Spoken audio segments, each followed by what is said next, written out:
Hey everyone. Today I'm going to show you how to enable regional pricing in Roblox. This is super useful if you're selling game passes, avatar items, or any other developer products and want your prices to make sense all around the world. So first off, what is regional pricing?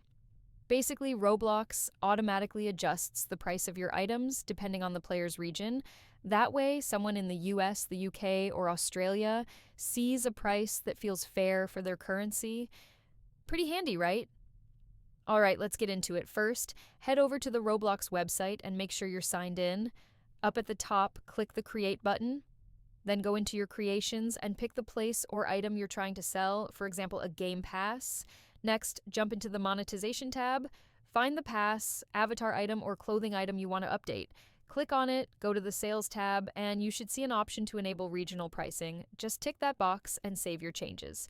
Here's a cool tip. There's a little eye icon next to the pricing option.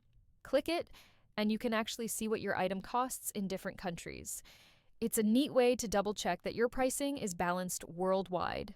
And that's basically it.